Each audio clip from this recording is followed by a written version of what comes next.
Hi guys, this is day 4 of the A2 Economics Revision Challenge, and today we are doing labor market. We will have 3 videos on labor market. So this is the first one, which talks about the demand and supply of labor. Let's start our discussion with the demand for labor. We say demand for labor is simply marginal revenue product. What is marginal revenue product? Well, marginal revenue product is simply the extra revenue that we get from hiring one additional worker. So when we hire labor, we get some marginal benefit. The marginal benefit of hiring that labor is what we call marginal revenue product. We say this marginal revenue product is made up of two things. One is what we call MP, and the second one is what we call MR. So what exactly are MP and MR? MP is simply what we call the extra output from one additional labor. So for example, if I am hiring a labor, how much extra output will he give me when we hire one additional worker?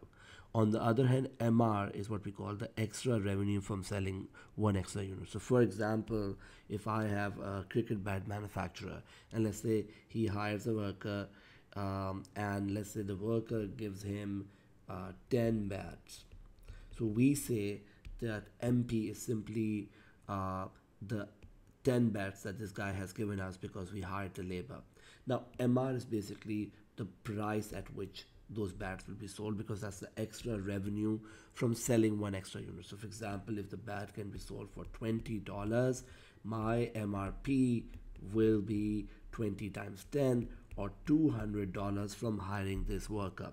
So we say this, the benefit of hiring a worker is simply what my MRP be, and this MRP is basically made up of MP and MR. So basically we're saying that a worker adds to the revenue by producing the good which is sold in the market for a price, which is the revenue. So there is the output that the worker makes, which is your MP, and then that output is then sold in the market for a revenue, which is the MR, and that is the MRP, which is the additional revenue. Let me write this. It's the additional revenue from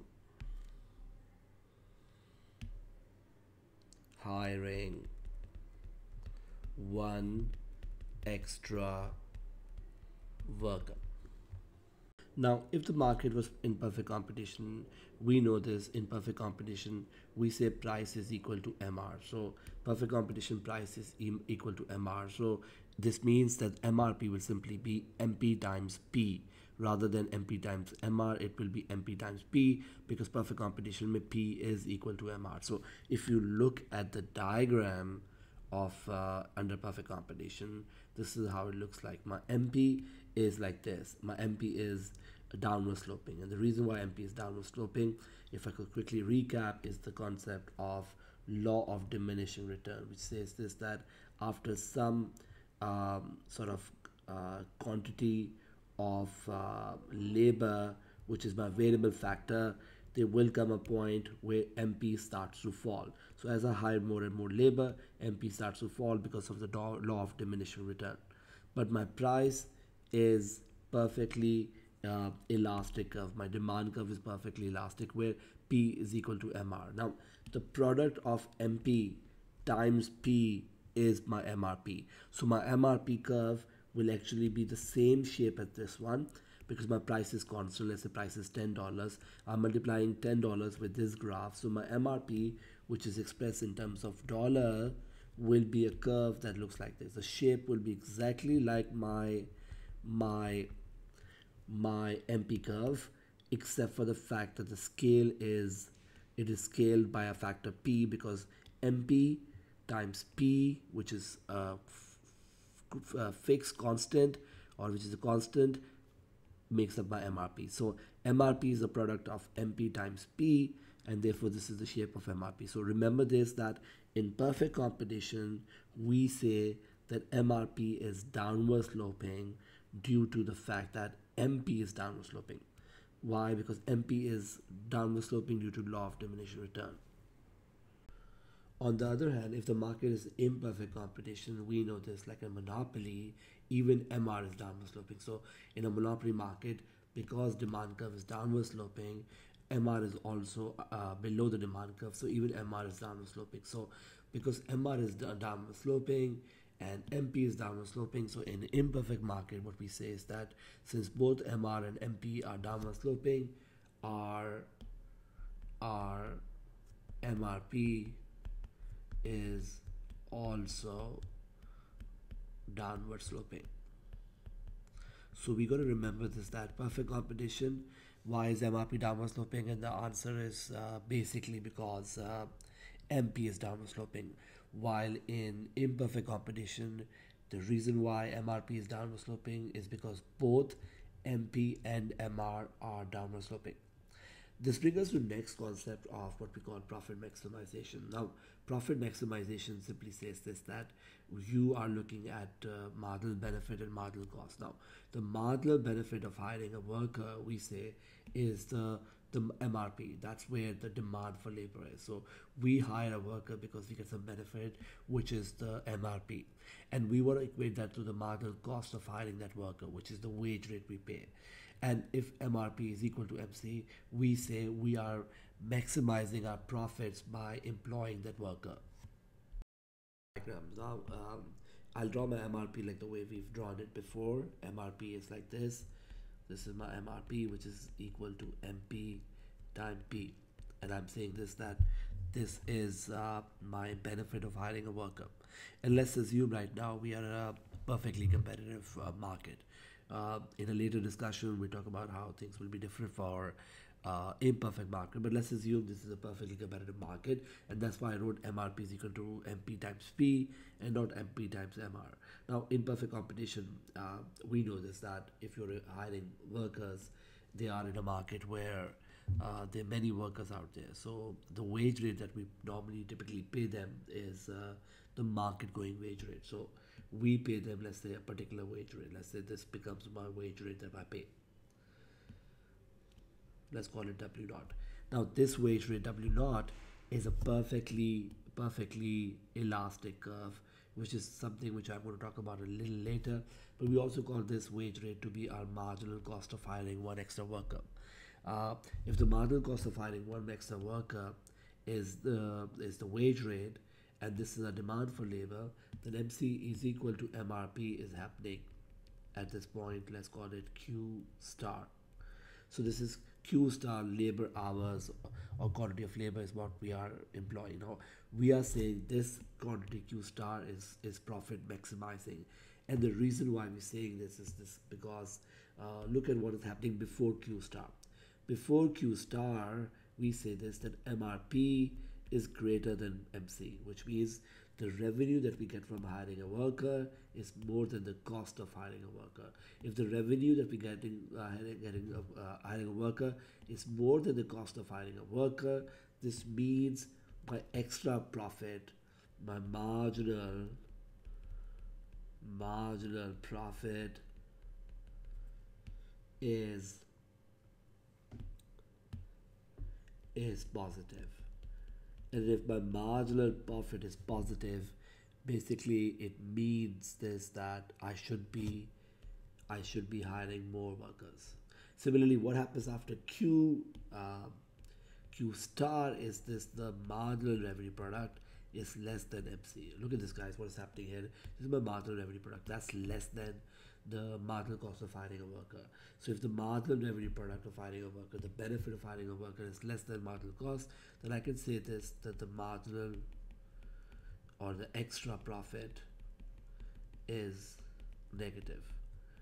I should not employ those workers, I should hire less. So before Q star I should hire more, after Q star I should hire less. Therefore when MC equals MRP, this is where profit is maximized. So for us, what we say is that when MRP equals MP, when MRP equals MC, this is where we maximize our profit from hiring or employing workers. Which is that for us, profit maximization happens when MC equals MRP, and anytime MRP is greater than MC, this is when we should employ more workers, And similarly, when MRP is less than MC, which is this part of our graph, um, we should employ less workers. So Q star, where MC equals to MRP, we should be maximizing our profits from employing workers. Next discussion that we're going to have is about sort of determinants of demand. And the first determinant of demand that I want to talk about is basically wage rate. So what if wage rate rises? What if the cost of hiring workers goes up? So I made a diagram here. Let's say this is my MRP and this is my marginal cost. And if the wage rate goes up. So if the wage rate goes up, my new marginal cost curve will shift upward like here. What is, by the way, marginal cost? Marginal cost is the cost of hiring one extra worker. And so in this case, I'm saying the marginal cost of, which is the cost of hiring one extra worker, is going up. This means my new marginal cost curve will become MC1. So previously, if I was hiring Q naught workers, now MC is equal to MRP would mean I will be hiring less worker. So in other words, what we say is this: when the wage rate rises, it's what we call our price factor. So when the wage rate goes up, what we say is this, that there will be a movement along the MRP curve or the demand curve for labor. So it's what we call a change in price. So when there's a higher wage rate, labor becomes expensive. Probably we will hire less worker. So quantity of, let me write this, quantity of labor demanded goes down, and we say we're probably going to sort of substitute labor for other factors which are becoming cheaper. So for us, wage rate is like a price factor. When we come to a non-price factor, the first thing that comes to our mind is what if the price of the good rises? If the price of the good rises, we say this, that labor is a derived demand, which means that if the price of the good rises because of the rise in demand, then I can say this, that higher demand for the good, higher demand will lead to price to go up, and therefore will lead to a rise in demand for labor. How do I show that? My whole MRP curve will be shifting to the right, because now I have a new MRP, which is MP, which is the old MP, times MR, which is new MR, which is MR dash, or I can call it a new price. So what we say here is this, that when the price of a good rises, since labor is a derived demand, we're probably going to produce more of that good, and therefore we will demand more of the labor that makes that good. And for us, therefore, it's a non-price factor or non-wage factor. So I'm going to write here MRP comma wage, and I'm going to show this MRP shifting to the right because the price of the good is rising. So my MP is the same, but now my MR has gone up, or price has gone up, and that's why my demand for labor has gone up. The third factor we want to talk about is productivity of worker. What if the productivity of worker rises? If the productivity of worker rises, now I'm saying that MP of the worker is going up, which would mean, again, it's a non-price factor. The demand for labor should go up, and that means my demand for labor goes from MRP naught to MRP1, which is going to be a new MP, let's say MP dash times MR, which is not changing. So two factors that can make the demand curve for labor shift to the right. Number one is the productivity of workers. If that rises, probably firms going to have become more labor intensive or substitute capital for labor. And the second factor is the price of the good itself, which the labor is making. If the price of the good goes up, automatically demand for labor that makes that good goes up, because labor is a derived demand. However, if the wages are changing, we say it's a movement along the supply curve and not a non-price factor. So that would be what we call a price factor. This brings us to the, which is basically elasticity of demand for labor. What is elastic demand for labor? We say this elastic demand for labor is basically your responsiveness of quantity of labor demanded to a change in wage rate. So when the wage rate changes, how is our firm responding to changing our demand? It is percentage change in quantity of labor demanded divided by percentage change in wage rate. If, for example, demand for labor is inelastic, then even if the wages are going up, labor demand isn't changing much, as firms may believe that probably the workers are very important and so on. However, if it's very elastic, this means a small change in wage rate will lead to large change in quantity of labor demanded. Now, elasticity demand for labor depends on many factors. Let's talk about them.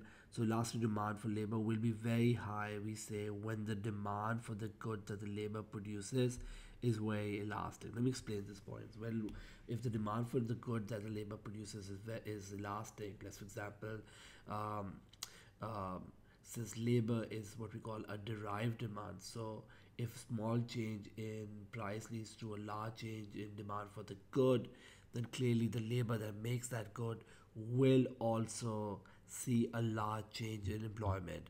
Like demand for doctors, we say, is very inelastic. Why? Because demand for the service that they provide is also very inelastic. So higher the demand for the good, higher the demand for the labor that makes that good.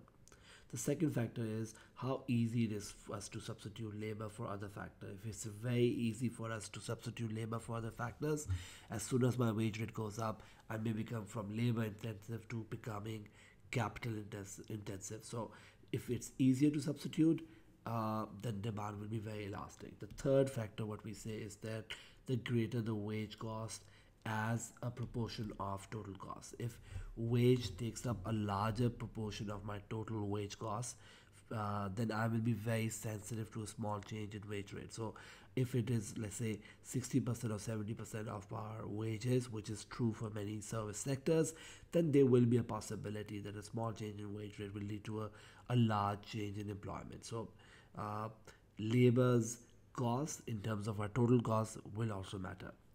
The last factor is what we say time period. When we say this that if there is a long time period under consideration, then an employer can find it easier to substitute labor for other factors of production. So, for example, if you give me many years, I can easily make my plan from a labor intensive one to capital intensive if labor is becoming expensive.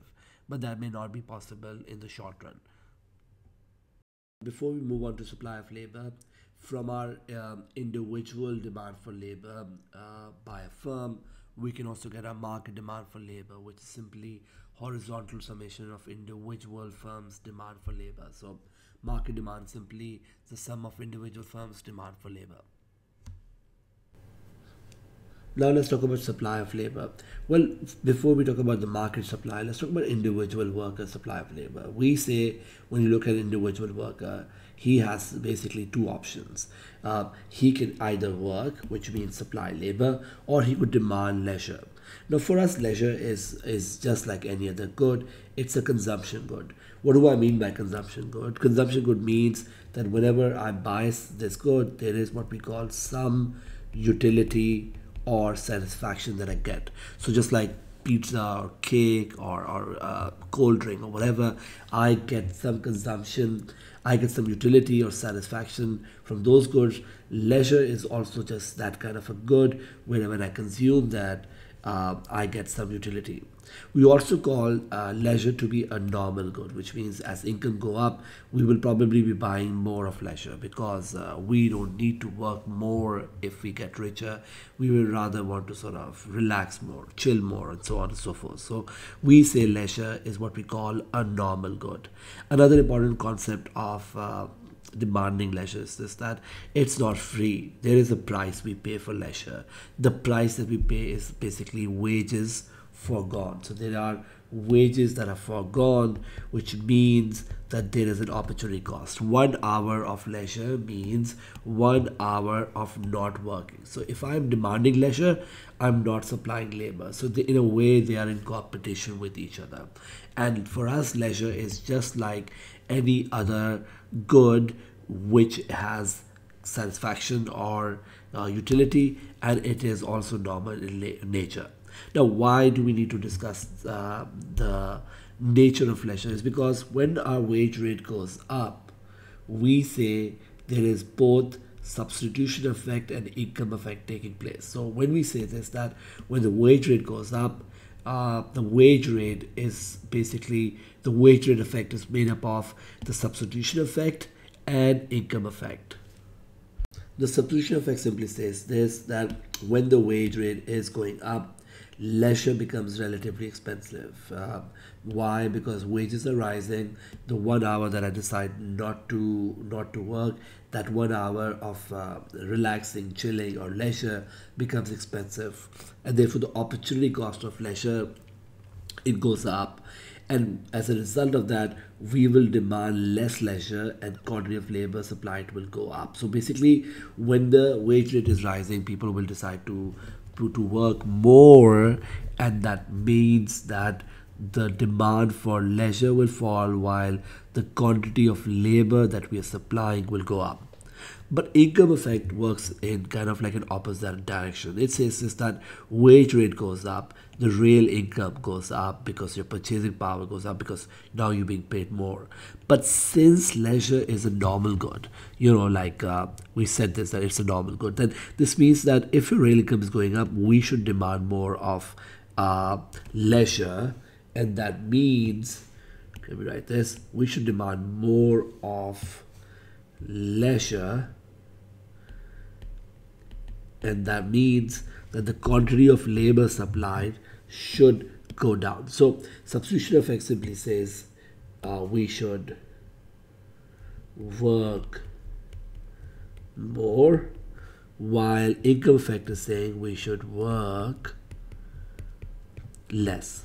So that's an important thing to understand, that one effect is saying work more, another effect is saying work less. So ultimately, what will the worker do?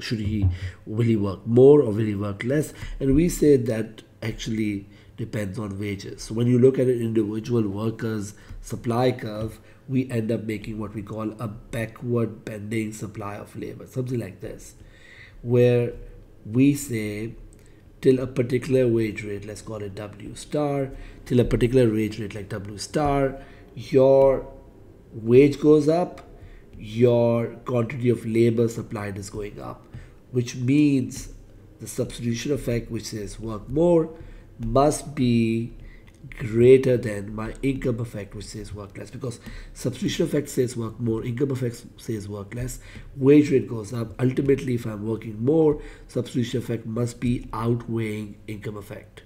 On the other hand, after some wage rate, we become slightly rich, or we don't need to work as much hours as we were working before, and that's where what we call substitution effect will become less than income effect. So in this case, when the wage rate goes up, we will work less.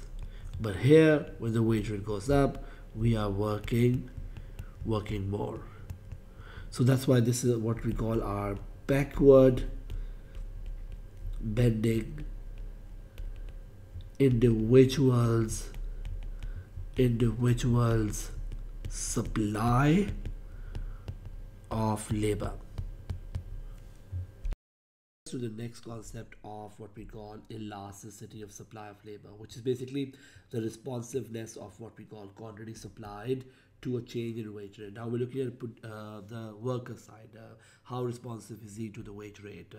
We say this, that elastic supply is basically percentage change in quantity of labor supplied to a change in wage rate, and the supply will be more responsive or more elastic when we say the first thing is the higher the level of unemployment in the industry. So if there are a lot of people who are unemployed, and let's say wage rate goes up, you'll see a lot more people will be willing to supply labor because they are not employed to start off with.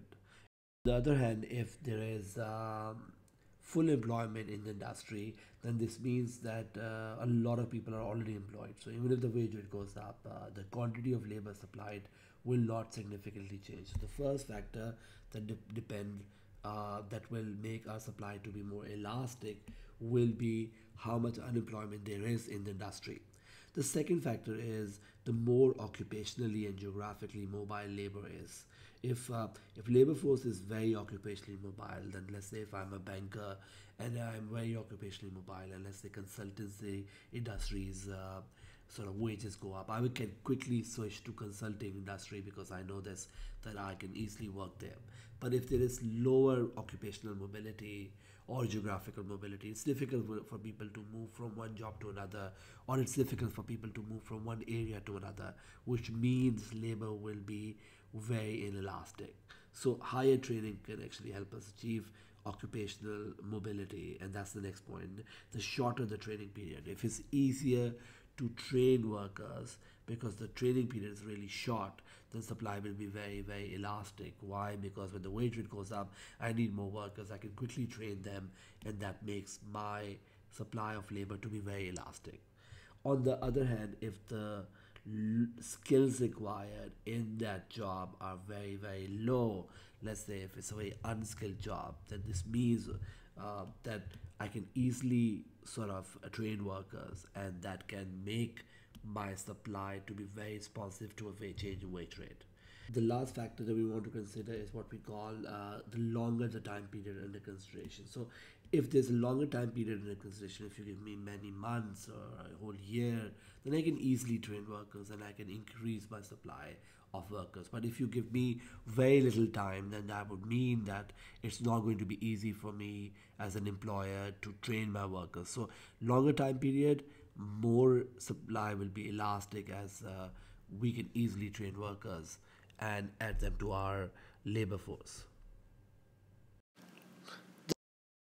Talk about in this video is about economic rent versus transfer earning. Now, economic rent and transfer earning will use our demand supply concepts, and will look at how workers' income will be divided into two different things. So we say this, that when you have a total income of a worker, it has two components to it. One is what we call economic rent, and another one is transfer earnings. So you paid some part of your salary is economic rent, and some part is transfer earnings. What is economic rent? We say economic rent is the payment received by the owner of the factor of production over and above the amount required to induce that owner to offer that factor for use. What do we mean by this? Well, if I give you money, some part of your money is basically your opportunity cost. So what is your opportunity cost? And I will show you this, that the opportunity cost of working is your transfer earning. So transfer earning is the income required to induce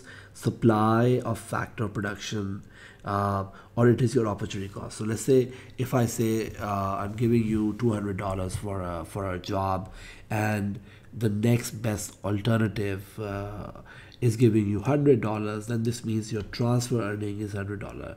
The minimum amount I require you are required to make you work for my job is $100, but I'm not paying you $100. I'm paying you $200, which means not only I'm paying you transfer earnings, which is your opportunity cost, which is $100, but I'm paying you economic rent as well, which is payment over and above the minimum that you require to work for me.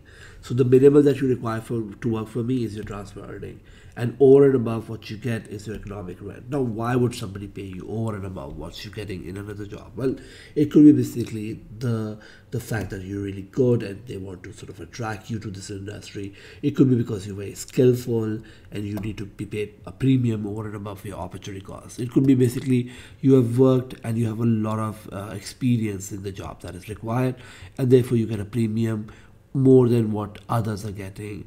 So what we say when you look at a diagram, like let's say this is my demand and supply right now, and let's say this is the wage rate that I'm paying to a worker, and W naught times Q naught is the total payment that I'm making to this worker. Now, the area under the supply curve above my area under the supply curve is basically my transfer earning. This is the area, this is the minimum amount that I require, because what is my supply curve? My supply curve is what is telling us what I'm willingness to work, and the amount that I require to provide my services are all of these amounts. So transfer earning is all the area under the supply curve, while economic rent is just like producer surplus. It is the area over and above my supply of labor but below my wage rate. It is the premium that we get when we are working in an organization. So area under the supply curve is your transfer earning, while area above the supply curve below the wage rate is your economic rent. Now the theory says this, that the more inelastic your supply, the more economic rent you will be paid. So let me write this, or let me show you this, that the lower the elasticity of supply, higher will be the skill of the worker, because your inelastic supply means you're very skillful, and the higher will be the premium you will be paid to entice you to work for the worker, for the firm. So higher will be the premium paid to the worker over and above the transfer earning or opportunity cost. So I'm going to show you two cases. I'm basically saying that the more skillful you are, the more inelastic your supply curve will be, and therefore the more economic rent you will be paid. So let's take a case of a perfectly inelastic supply. This is a guy who's completely skillful, like very gifted kind of a person. Let's say this is the supply for Lionel Messi, and he is right now providing us Q star of labor hours. Now, the demand for labor is of course your MRP, and this guy has a huge demand, and therefore right now he's paid W naught. Now, notice this, that there is no transfer earning that is paid to him. Everything that is paid to him is economic rent, and the logic is simple, that if you look at the supply of labor for a completely inelastic person, A, he's paid much more because his demand is very high, and B, all the amount that he's being paid is economic rent, and nothing is transfer earning, because even there's no amount that you can pay him to move to any other profession. He will play football even if the wage is zero, versus even if the wage rate is like $2 billion. On the other hand, if your supply curve is perfectly elastic, let's draw a perfectly elastic supply curve. This is the guy who has no skill whatsoever, and therefore what you pay him basically is the opportunity cost. So right now, let's say an unskilled worker, if this is a demand for labor, which is MRP, the wage rate is W naught, and let's say you hire him for Q star sort of hours, everything that he's paid is his opportunity cost or transfer earning. No premium is paid to him for his services. Why? Because he has no skill whatsoever. So the perfectly elastic supply curve, everything is economic rent. Perfectly elastic supply curve, everything is transfer earning. And in between, you could have a case of partly transfer earning and partly economic rent. But economic rent is a function of how inelastic your supply is, or how skillful you are as a worker.